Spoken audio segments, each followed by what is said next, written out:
What happens when a struggling waitress armed with nothing but exhaustion and her own integrity decides she's had enough? In the heart of New York City, where money screams louder than words, a young woman named Aria is about to serve a side of brutal honesty to a man who can buy the entire restaurant, the entire block without a second thought. It's a moment of defiance that should have gotten her fired.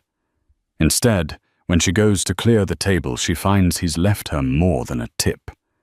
It's a key that could solve all her problems or unlock a world of danger she can't possibly imagine. This isn't a fairy tale.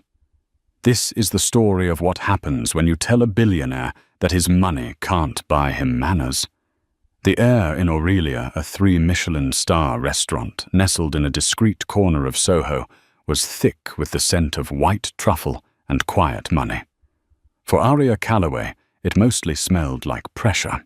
At 24, her life was a frantic ballet of balancing heavy trays, deciphering the mumbled orders of the city's elite, and mentally calculating how each meager tip chipped away at the mountain of debt that was her sister's medical care.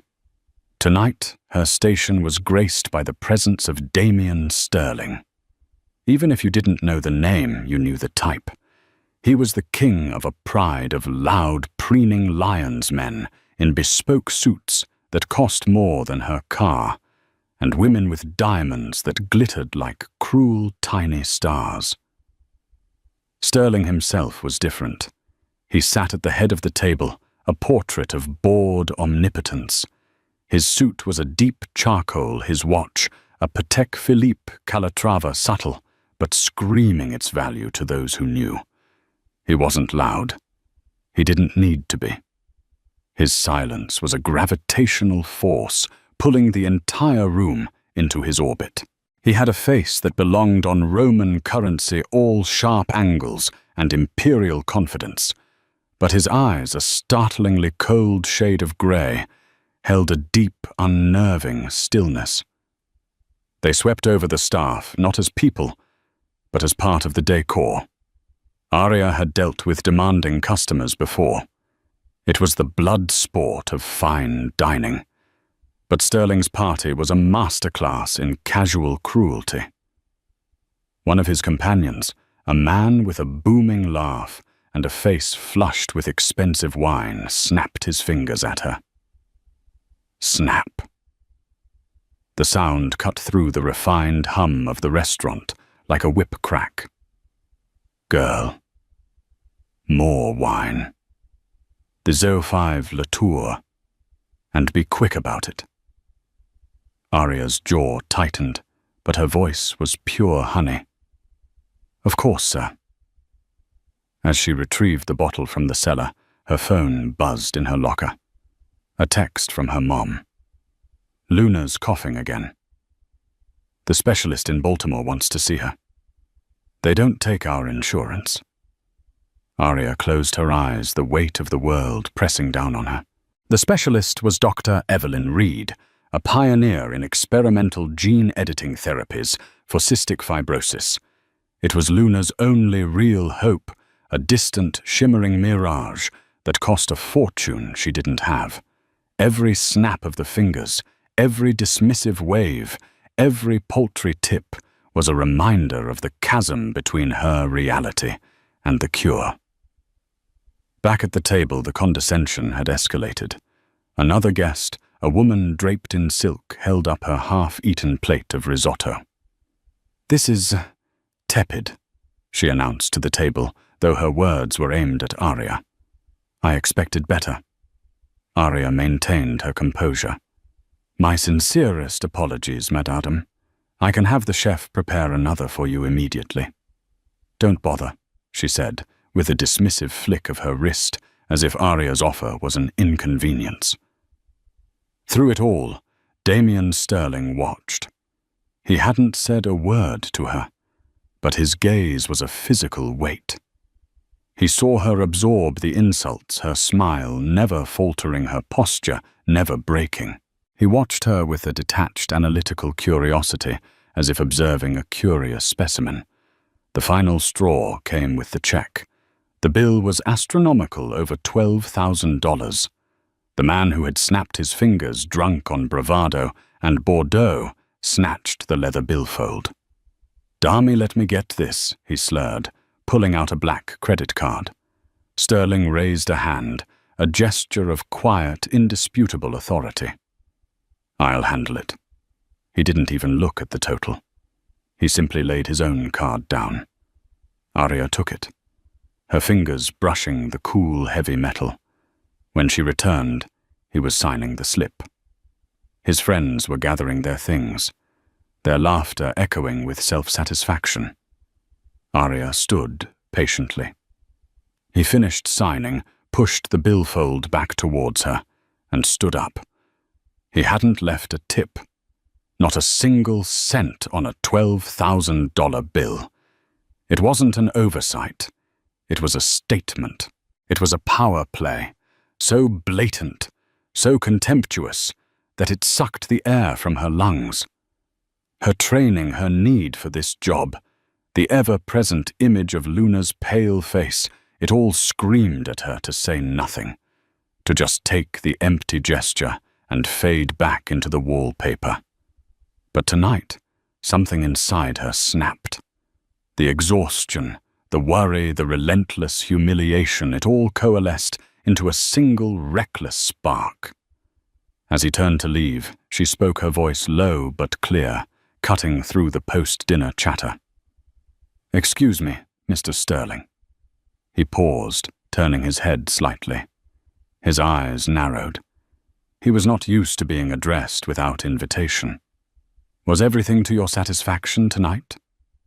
She asked the formal question, a stark contrast to the fire in her eyes.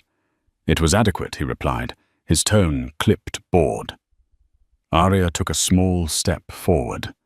Her heart was hammering against her ribs like a trapped bird.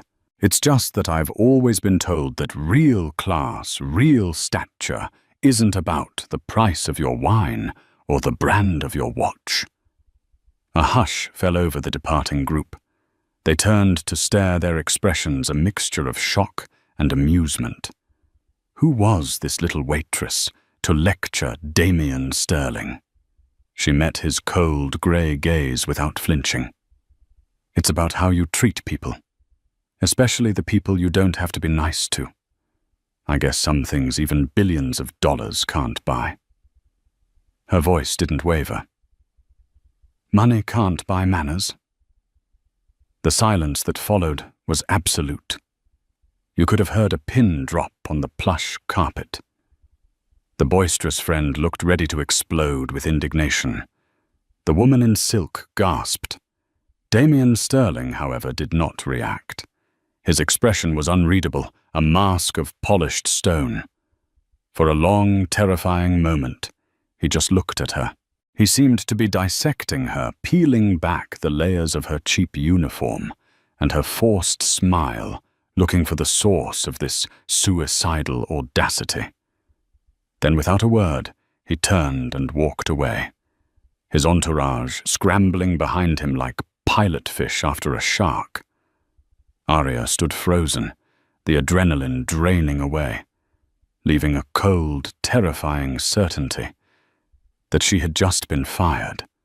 She would have to call her manager, explain the inexplicable, and go home to tell her mom that Luna's last hope was now even further out of reach.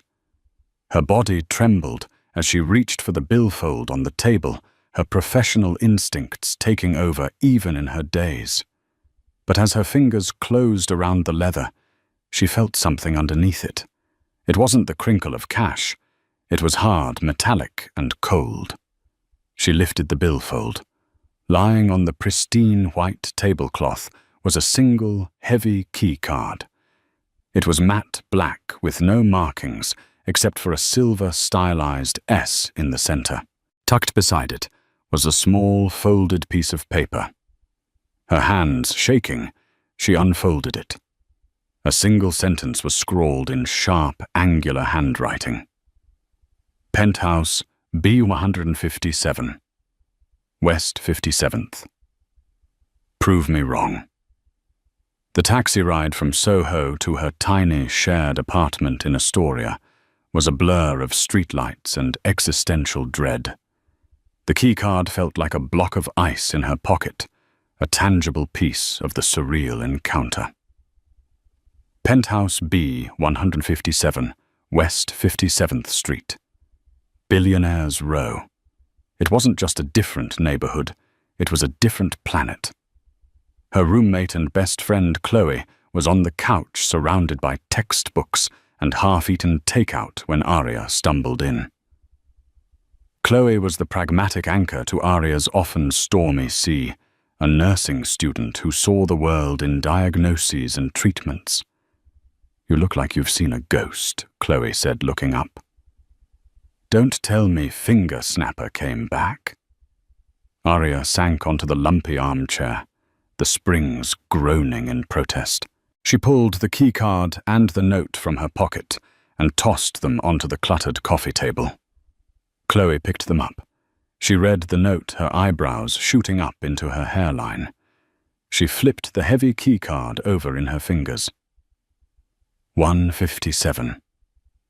Aria. "What is this? Did he proposition you?" "Worse."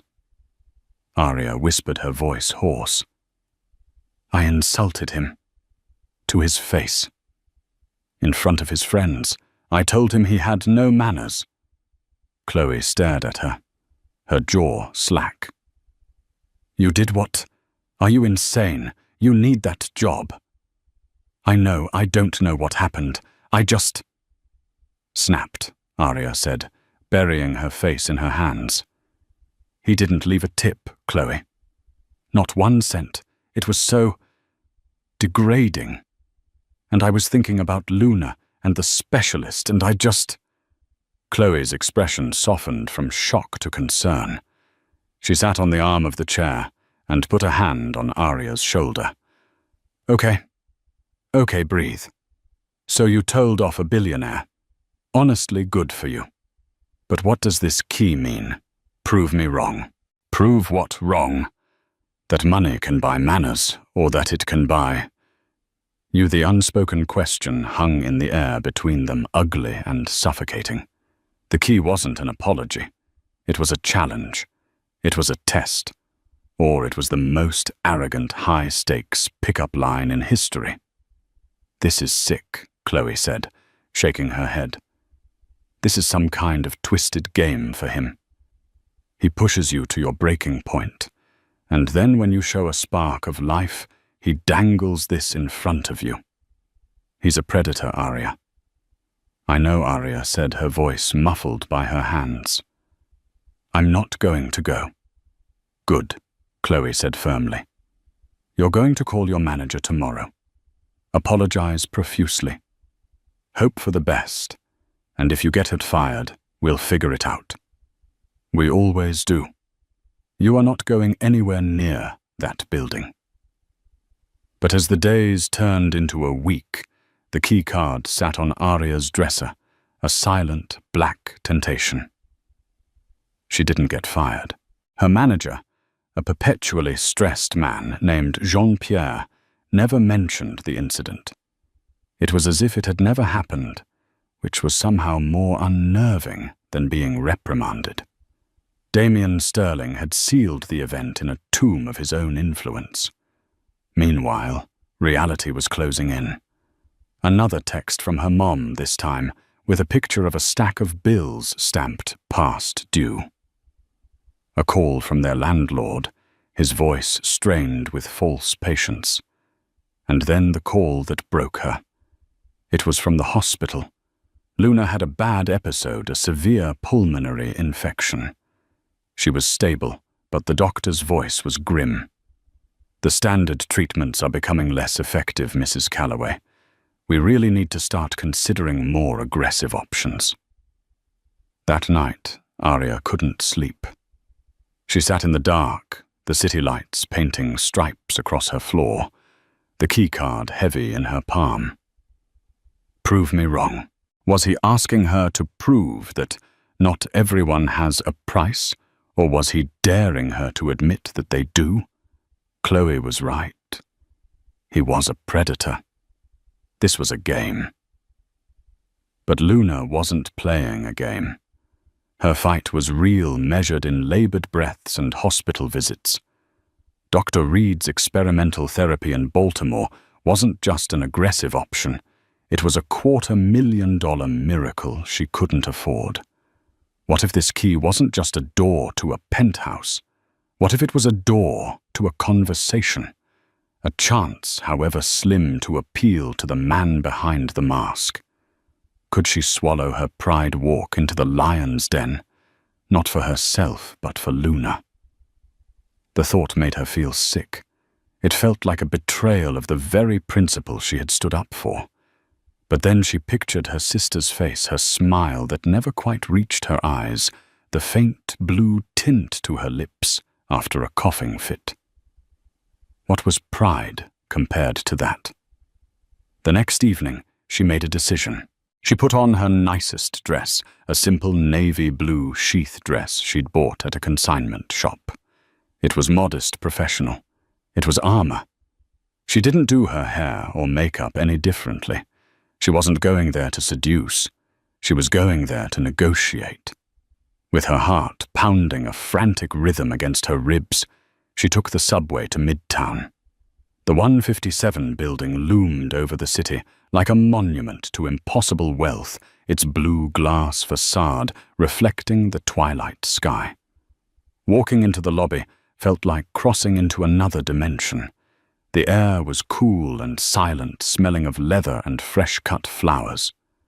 A concierge in a perfectly tailored suit stood behind a marble desk, his expression polite but impenetrable. Aria's nerve almost failed her. She felt like a fraud, an imposter who was about to be forcibly ejected. She took a deep breath, walked to the private elevator bank reserved for residents, and held the black keycard to the sensor. A green light blinked. The elevator doors slid open with a soft, expensive whoosh. Her hands were trembling as she stepped inside. There was only one button that would light up for her key PHB. She pressed it, and the elevator began its silent, impossibly smooth ascent into the sky. With every floor they passed, she felt like she was leaving a piece of herself behind, rising toward a fate she couldn't possibly predict. She was stepping onto the devil's doorstep, and she had no idea if he was home. The elevator opened directly into the penthouse. There was no foyer, no hallway. One moment she was in a mirrored box, the next she was standing in a cavernous space that seemed to hang suspended over the whole of Manhattan. The apartment was a masterpiece of cold, minimalist luxury. Floor-to-ceiling windows wrapped around the entire space, offering a staggering 360-degree view of the city lights twinkling below like a fallen constellation. The floors were polished white marble. The furniture was stark and architectural. Low-slung leather sofas in shades of black and grey glass tables and abstract metal sculptures that looked both priceless and dangerous. There wasn't a single photograph. Not a book out of place, not a personal trinket. It wasn't a home. It was a showroom, a gallery curated by a man who appreciated value, but not warmth. It was beautiful, but it was sterile. It was the gilded key she had imagined. Aria stepped out of the elevator, her sensible heels clicking loudly in the oppressive silence. The doors slid shut behind her, leaving her alone with the city and the ghost of the man who owned it. She walked slowly, tentatively through the main living area, her reflection, a small, dark figure, moving across the vast, gleaming surfaces. She ran a hand along the back of a leather sofa. It was buttery soft and impossibly cold. On a massive, rough-hewn wooden table was a single object, an ancient-looking go-board, the black and white stones arranged in a complex, half-finished game. For what felt like an hour, nothing happened. Aria's initial adrenaline faded, replaced by a creeping unease. Had she misread the entire situation? Was this a joke? Was he watching her on a hidden camera, laughing at the little waitress wandering around his palace? She was just about to turn and press the elevator button to retreat back to her own world when she heard a sound from a darkened wing of the penthouse, the soft clink of ice against glass. He was here. She followed the sound down a long gallery-like hallway, lined with imposing dark canvases of abstract art. It led to a room slightly more personal than the rest. One wall was a vast temperature-controlled wine cellar behind a sheet of glass. Another held shelves of what looked like first-edition books, all bound in severe dark leather.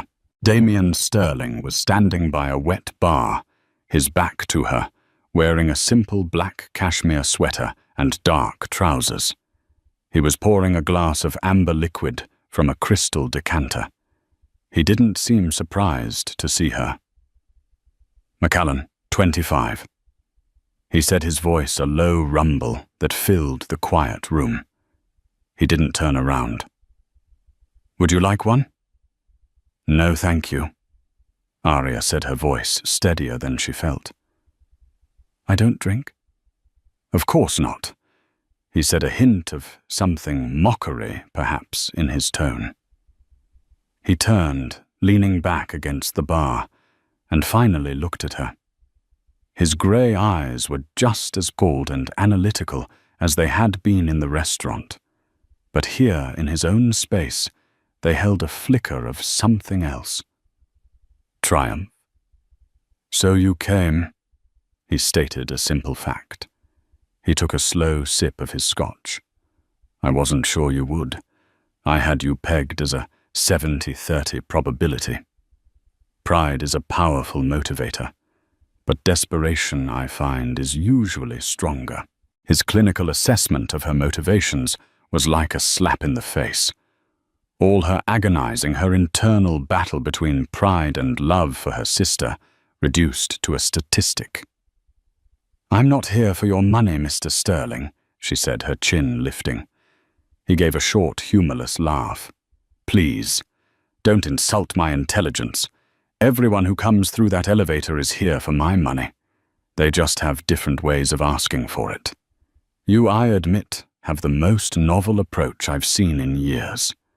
He gestured with his glass to a leather armchair opposite a large mahogany desk. "Sit." It was a command, not an invitation. Aria remained standing. "I'm here because of your note. Prove me wrong." "I'm here to prove that you were right about one thing. Money can't buy manners. But I'm also here to prove that it can do some good if the person who has it chooses to. That it doesn't have to be a tool for arrogance." He watched her, his head tilted slightly. A charity pitch. Bold. "You walk into my home uninvited. You gave me the key." She interjected, her voice rising. "A test," he corrected smoothly. "A test which you have so far failed. You came. You're standing in my penthouse. You want something. The only question is how you'll frame it to maintain the illusion of your own moral superiority." The cold, calculated cruelty of his words was staggering. He was trying to break her, to force her into the mold of every other person he knew. He wanted her to beg. He wanted to prove that her defiance in the restaurant was a fluke, a performance. Aria took a breath, forcing the hot anger down. Losing her temper was what he wanted. "My sister is sick," she said, her voice dropping suddenly raw with emotion she hadn't intended to show. "Her name is Luna. She has cystic fibrosis. There's an experimental treatment, a doctor in Baltimore. It's her only real chance, and it costs more money than my family will see in 10 lifetimes. I'm not here asking for a handout. I'm asking for a loan. I will sign anything. I will work for the rest of my life to pay you back every single cent." She laid her heart bare, offering him the unvarnished, humiliating truth. She watched his face for any flicker of empathy, any sign of a human connection. There was nothing. His expression remained one of bored detachment. "No," he said simply. The word was so final, so absolute, it felt like a physical blow. Arya staggered back a step, her carefully constructed composure shattering. No, I don't run a charity, Miss Calloway. And I certainly don't give loans to waitresses who have a misplaced sense of grandeur," he said, placing his glass down on the bar. He walked toward his desk, his movements fluid and deliberate. "You see, I've learned a very expensive lesson in my life. The moment money is exchanged, it poisons everything. Relationships trust loyalty. They become transactions. I paid for my last fiancée's family debts, funded her brother's failed startup, bought her a life she could only dream of. And in return, she sold my company's secrets to my biggest competitor." He paused his back to her and looked out of the window at the sprawling city. Her name was Elena, and she taught me that everyone has a price. The only variable is the number of zeros. He turned back to her, his eyes now blazing with a cold fire. "So no, I will not give you a loan.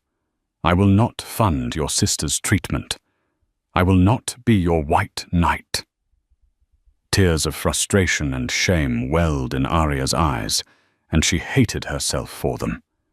She had gambled and lost spectacularly. She had sacrificed her last shred of dignity for nothing. Then why, she choked out, her voice breaking. Why give me the key? Why bring me up here just to humiliate me? He walked toward her, closing the space between them, until he was standing just a few feet away. The sheer force of his presence was overwhelming. "Because I'm offering you a different kind of transaction," he said, his voice dropping to a low, intimate murmur. "One that is honest in its own way. No illusions of love or loyalty. No pretense of charity." He reached into the inside pocket of his jacket, which he'd slung over his desk chair. He pulled out a checkbook and a pen. "I will write a check to this Dr. Reed in Baltimore for the full amount. I will arrange for your sister and your family to be flown there on a private jet and put up in a suite at the Four Seasons for the duration of her treatment. I will cover every single expense. Her life will be saved." Arya's breath caught in her throat. It was everything she had dreamed of laid out before her, but she could feel the other shoe about to drop in exchange for what she whispered. He looked her up and down, his gaze lingering, proprietary. "In exchange for you," he said softly, "you will be my companion. You will attend events with me. You will travel with me. You will live here in this penthouse. You will be available to me whenever I want, for whatever I want. No messy emotions, no talk of love. It's a simple contract. Your sister's life for your time." He smiled, a cold, sharp twisting of his lips. "I can't buy your manners, perhaps, but let's see if I can buy your company." The words hung in the sterile air of the penthouse, more shocking than any insult, more intimate than any touch. Your sister's life for your time. It wasn't a proposition. It was a contract for ownership. He was offering to save Luna by putting Arya in a key, albeit a gilded one. Arya's mind reeled. Every instinct screamed at her to run, to throw the offer back in his face, and preserve what little was left of her soul. But the image of Luna, gasping for breath, was seared onto the back of her eyelids. How could she choose her own pride over her sister's next birthday? "You're disgusting," she said, her voice shaking with a mixture of rage and despair. "I'm honest," he corrected, unmoved. I'm offering you exactly what you want with no hidden clauses. Isn't that better than the slow, bleeding hope of a loan you could never repay? Isn't it better than watching your sister fade away while you cling to a sense of propriety that the world doesn't reward? He was a monster, but he was a monster, speaking a terrible kind of truth. He had stripped the situation down to its brutal transactional core. "What if I say no?" she asked, the words tasting like ash. "Then you can see yourself out," he said with a shrug, turning back toward his desk as if the conversation was already over. "And I'll wish your sister the best of luck with her condition." The casual cruelty of it, the way he dangled Luna's life and then threatened to snatch it away, was the final push. In that moment, Arya understood that this was not a negotiation. It was a surrender. "Fine," she whispered. He stopped, turning back to her slowly. A flicker of something surprised satisfaction crossed his features before being instantly suppressed. "Fine. Fine." She repeated, her voice stronger now, laced with a cold fury that matched his own. "I accept your terms, but I have some of my own."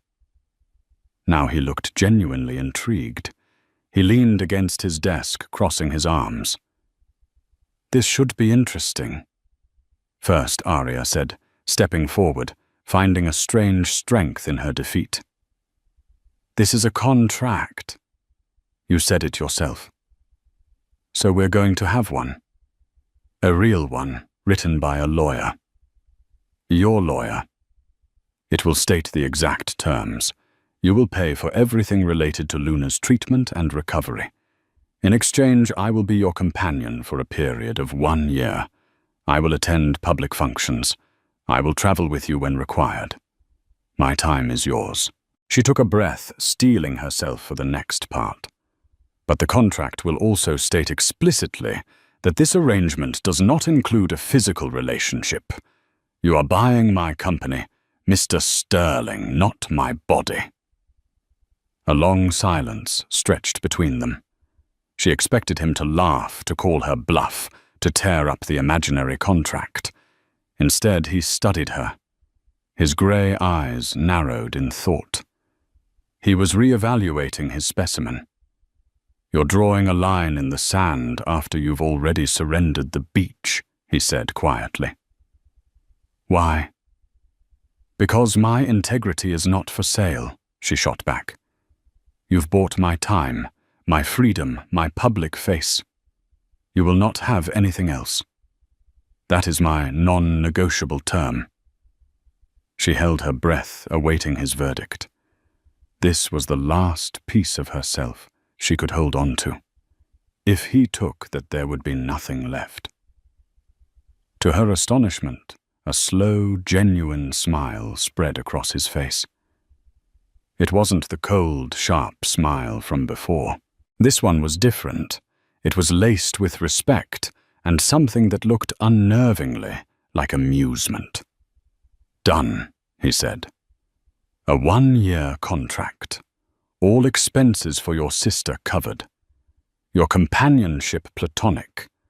I'll have my legal team, led by a man named Arthur Vance, draft the agreement tomorrow. You should have your own counsel review it." "I can't afford a lawyer," she said numbly. "I'll pay for that." "2," he said, with a wave of his hand, as if swatting away a fly. "It's better for everyone if you are properly represented. We'll call it a signing bonus." The whole situation had spiraled into a realm of such absurdity that Arya could only stare at him. He was going to pay for her lawyer to review a contract, to be his paid companion. The next 48 hours were a whirlwind. A black town car picked her up and took her to a glass and steel office in Midtown, where she met Arthur Vance, a kind, elderly man with gentle eyes, who looked at her with a profound, unspoken pity. He explained the contract, which was exactly as they had discussed. It was precise, ironclad, and utterly soulless. It stipulated her duties, her generous living allowance, a number that made her dizzy the duration, and the clear, unambiguous clause about the platonic nature of their arrangement. She was then taken to another law firm, one of her choosing from a list Vance provided, where a sharp, savvy lawyer named Miss Diaz reviewed the document and declared it the most bizarrely unethical document she had ever seen. Arya signed it. Her signature, usually a fluid script, was shaky and alien. She felt like she was signing her own soul away. The moment the ink was dry, Damien Sterling's efficiency was terrifying. A wire transfer was made to the clinic in Baltimore. A medical transport jet was scheduled.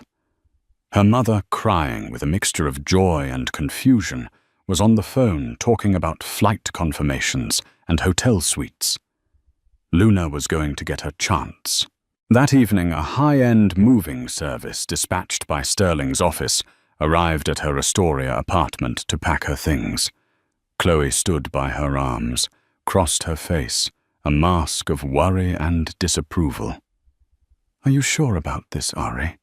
she whispered, as men in crisp uniforms carefully wrapped Arya's few worn possessions in tissue paper, preparing to transport them to a palace in the sky. "This isn't right. There has to be another way." "There isn't," Arya said, her voice hollow. She looked around the cramped apartment that had been her safe harbor. "I have to do this, Chloe. For Luna. He's going to own you. He's going to own my schedule," Arya corrected, trying to convince herself as much as Chloe. "The rest is still mine." But as she stepped back into the silent, marble-floored penthouse, this time with her own suitcases being brought in by a silent staff member, she wasn't so sure. She had a new wardrobe curated by a personal shopper, hanging in a walk-in closet the size of her old bedroom. She had a living allowance that could support her family for a decade. And she had a 1-year prison sentence ahead of her. That night, Damien came home late. He found her standing by the great windows looking down at the city. She was wearing a pair of silk pajamas from her new wardrobe, feeling like a child playing dress-up. "Your family arrived safely in Baltimore," he said, his voice startling her. "Your sister is scheduled to begin her first round of treatment on Monday." "Thank you," she said, not turning to look at him. He came to stand beside her, close, but not touching the two of them reflected in the dark glass. "Your first duty is on Friday," he said. "The museum benefit at the Met. It's a black tie affair. Be ready at 7. He paused, then added, "Welcome to your new life, Arya." He walked away, leaving her with the city lights and the chilling realization that she had gotten everything she had ever wanted for her sister.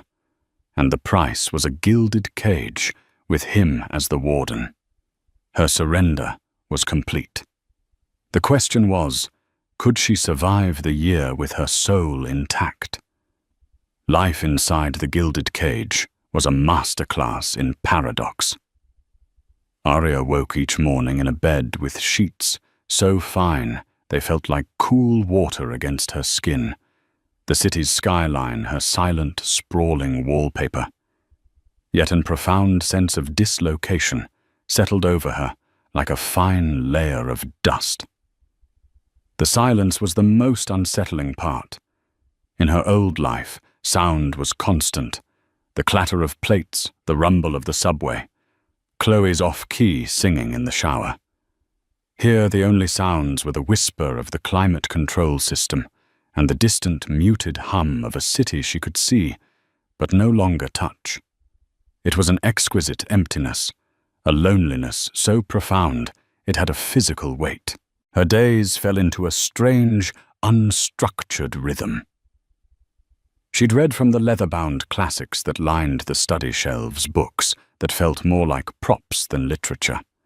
She'd used the state-of-the-art gym, the treadmill facing a panoramic view of Central Park, running for miles but going nowhere.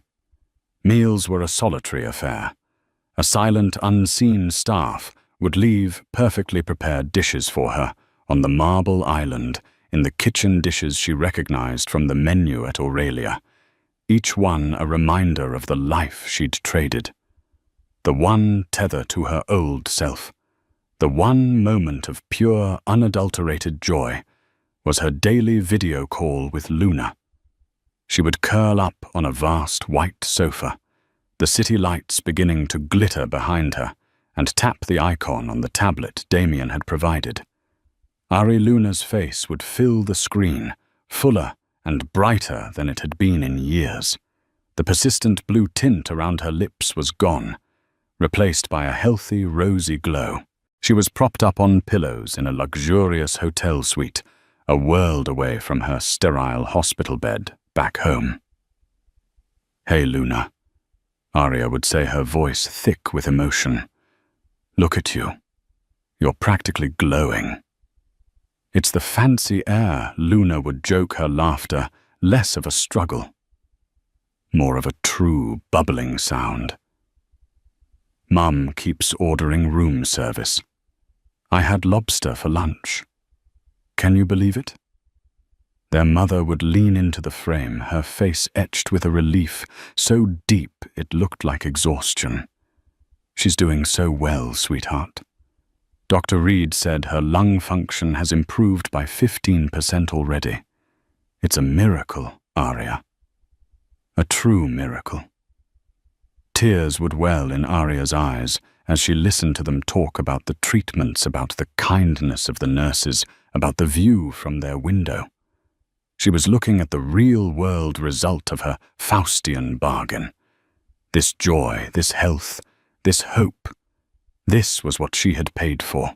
And as she smiled and laughed along with them, she felt the bars of her cage solidify, each one plated in the purest gold. After hanging up, the silence of the penthouse would rush back in louder than before, and she would wrap her arms around herself, fighting the chill that had nothing to do with the temperature. Her relationship with Damien remained as sterile and remote as their surroundings. He was a phantom in his own home. Some mornings, she would find a single used coffee cup by the machine, the only evidence he had been there at all. Their interactions were brief, transactional necessities. An email from his assistant, Mr. Sterling, requires your presence at the winter ball, Friday 8 p.m. Or a clipped verbal instruction from the man himself, passing her in the grand hallway. We're dining with the board of Sumitomo tomorrow. Read the dossier. Be ready at 7. The first major event, the annual benefit at the Metropolitan Museum of Art, was her true baptism by fire. A team of stylists descended on the penthouse, their efficiency both impressive and dehumanizing. They worked on her like sculptors on a block of marble, encasing her in a midnight blue gown of shimmering satin that felt both heavy and ethereal. They clasped a necklace of sapphires and diamonds around her throat, the stones so cold they felt like ice. When Aria looked in the mirror, she saw a stranger, a beautiful, polished, hollow-eyed work of art. Damien was waiting by the elevator, a breathtaking figure in a custom Tom Ford tuxedo. His grey eyes swept over her a slow, meticulous appraisal. He adjusted a stray lock of her hair, his fingers barely grazing her temple. But the touch was a lightning strike, a shocking point of human contact in their sterile world. "Acceptable," he murmured, his voice a low rumble. In the back of the Maybach, the city streaking past in a blur of light, he handed her a slim tablet. "Your homework." The screen displayed a sophisticated interface, showing the gala's floor plan and guest list. It was a war map. The names and faces of the city's titans were all there. Tech moguls, political power, brokers, old money, matriarchs. Tapping a face brought up a detailed profile, their business interests, their recent acquisitions, their personal scandals, and most importantly, their strategic value or threat to Sterling Holdings. "You are not simply a beautiful woman on my arm tonight, Arya," he said, his tone devoid of warmth. "You are a strategic asset. You will be charming. You will be intelligent. You will remember that Marcus Thorne is looking to offload his failing shipping division, and that Beatrice Astor Livingston controls a key vote on the museum's expansion board. You will not, under any circumstances, mention your previous employment or the specifics of our arrangement. You are a family friend from a quiet, old-money background. You summer in the Hamptons and winter in Gstaad. You are an art history major. Is that clear?" "You want me to lie," she stated, looking at the cold, hard screen. "I want you to perform," he corrected, his eyes fixed on the road ahead. "We are all performing, Arya. Life is a series of stages. This one just has better lighting." And a performance it was. The moment they stepped out of the car, into a maelstrom of flashing cameras and shouted names, Damien's hand was on the small of her back, a gesture of both guidance and possession. Inside the great hall was a sea of jewels and ambition. For hours, Arya smiled until her face ached. She deployed the skills she hadn't realized she possessed, honed by years of serving the unservable. She could read the subtle tells of a person's face, the flicker of boredom in a CEO's eyes, the flash of insecurity in his wife's smile. She could navigate a conversation like a minefield, steering it away from dangerous topics and toward safe harbors of flattery and feigned interest. She charmed, she listened, she remembered names and details from the dossier, and she played the part of the adoring, enigmatic companion to perfection. The elite of New York were captivated. Damien Sterling's companions were usually headline-grabbing models or actresses who shone brightly but briefly. Arya was different. She had a quiet substance, a reserve that made them lean in intrigued. And the way Damien watched her was different too. It wasn't the preening pride of a man showing off a trophy.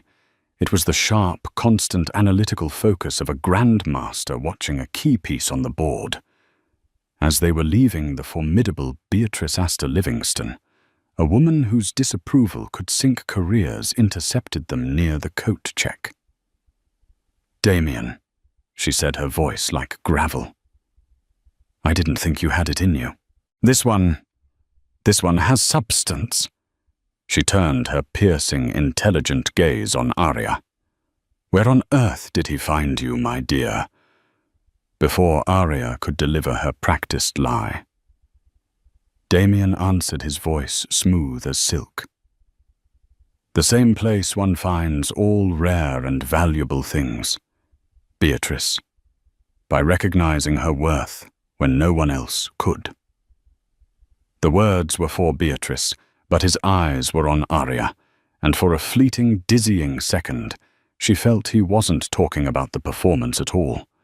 This became their strange routine. Charity galas, opera premieres, private dinners on yachts. Arya was his constant shadow. In public, he was attentive, his hand always ready to guide her. In private, he was a ghost. They were two actors who shared a stage and then retreated to separate dressing rooms. Slowly, however, tiny cracks began to appear in the facade of their arrangement, usually in the quiet, unguarded hours of the night. She found him once in the study, staring at the half-finished game of Go on its heavy wooden table. "Who were you playing with?" she asked softly, her voice startling in the silence.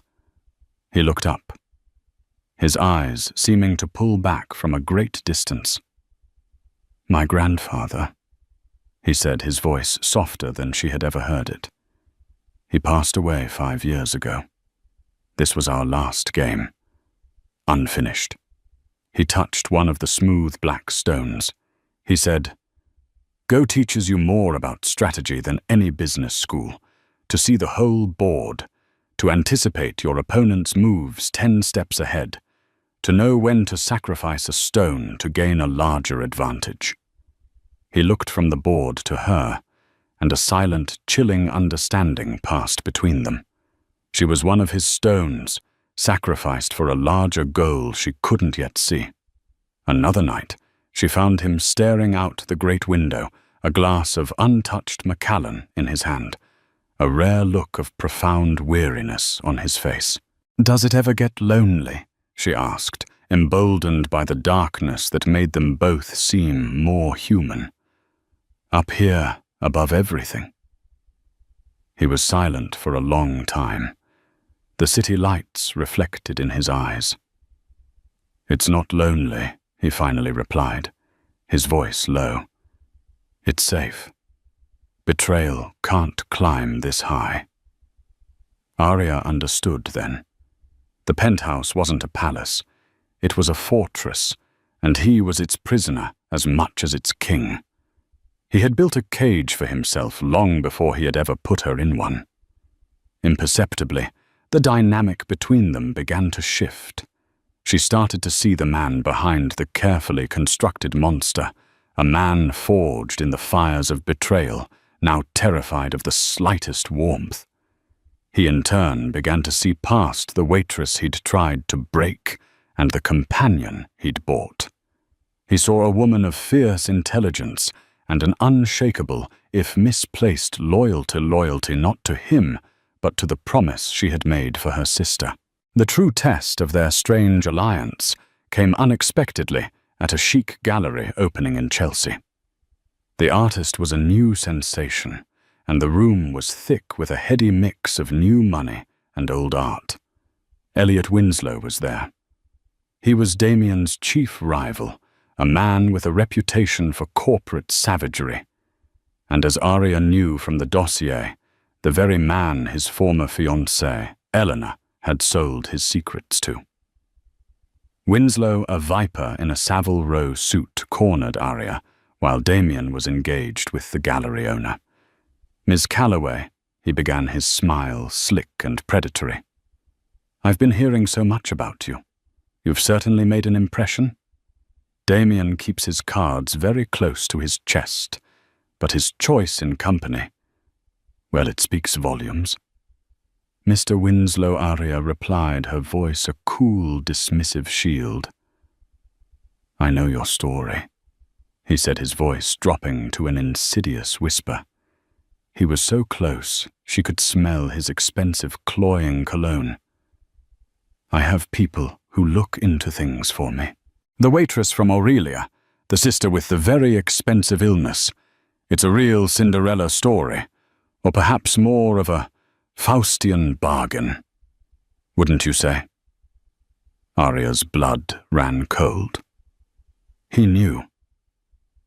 "I don't know what you're talking about," she said, her body rigid, turning to leave. He stepped smoothly into her path, blocking her escape. "Oh, I think you do. And I think you're smart enough to know that a man like Damien Sterling doesn't do anything for free. He owns you. But here's the thing about assets. They can be flipped for a profit." He slipped a heavy, sleek business card into her hand. Her fingers closed around it, out of pure reflex. "My offer would be far more generous than his. A trust fund for your sister that would make his contribution look like pocket change. A life of your own, no strings attached. No performance required. All I value is information. An early tip on a sterling acquisition, a whisper of a new patent. Think about it. Think about what real freedom tastes like." Just then, Damien appeared at her side. His arrival was like a sudden drop in atmospheric pressure. He didn't look at Winslow. He looked only at Arya, his grey eyes searching her face, then flicking down with lethal precision to the black card clutched in her hand. "Is there a problem here?" Damien asked, his voice dangerously quiet, a silken threat. "Not at all," Winslow said with a triumphant smirk. "Just making a new friend. Always a pleasure, Arya." He sauntered away, leaving a toxic silence in his wake. Damien's eyes were like chips of ice. The mask was back, colder and harder than ever before. Arya could practically see the calculations whirling in his mind, the old wounds ripped open and bleeding. He was seeing Elena all over again. He was seeing the inevitable, predictable betrayal he had paid to avoid but always expected. "Give me the card," he commanded, his voice flat, devoid of all emotion. This was it. The precipice. The moment that would define everything.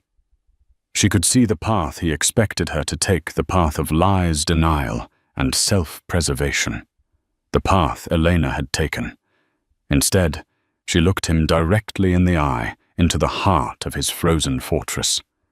She didn't hand him the card. With a deliberate, steady movement, she tore it in half, then in quarters, and let the pieces fall to the polished concrete floor like bitter confetti. "My loyalty isn't to you, Damien," she said, her voice low and fierce, using his first name with a new defiant intimacy. "It never has been. My loyalty is to my word. I gave my word that I would do this for 1 year to save my sister's life." She took a step closer, forcing him to meet her gaze. "Elliot Winslow has nothing to offer me, because I am not for sale. Not to you, and not to him. My soul was never part of our contract." She had expected anger, suspicion, a cold cross-examination. Instead, for the second time since she'd met him, she saw Damien Sterling look genuinely, utterly stunned. He stared from her defiant face to the pieces of the card on the floor and back again. The impenetrable ice in his eyes began to crack to thaw, replaced by something she couldn't name, something fragile and unfamiliar and overwhelmingly powerful. He said nothing. He simply took her arm, his grip firm, but no longer proprietary, and led her from the gallery, their performance for the night officially and irrevocably over. As they rode up the silent elevator, it didn't feel like a retreat into their separate corners of the cage. The air between them was charged, different. For the first time, it felt like something other than a transaction. It felt like the beginning of a truce. So was it a fairy tale ending? Not in the way we expect. Their story wasn't about a prince saving a pauper. It was about two broken people trapped in cages of their own making, who found an unexpected key in each other. Arya's defiance didn't just win her sister a chance at life. It challenged a powerful man to see beyond the transactional world he had built around himself. She proved that integrity has a value that can't be listed on a stock exchange. Theirs is a story that reminds us that the greatest currency we possess is our character, and the most valuable connections are the ones that money can't buy, but that honesty against all odds can build. If this story of unexpected connection and moral courage moved you, please give this video a like, share it with someone who loves a powerful story, and be sure to subscribe and hit the notification bell. You won't want to miss the next real-life drama we unfold.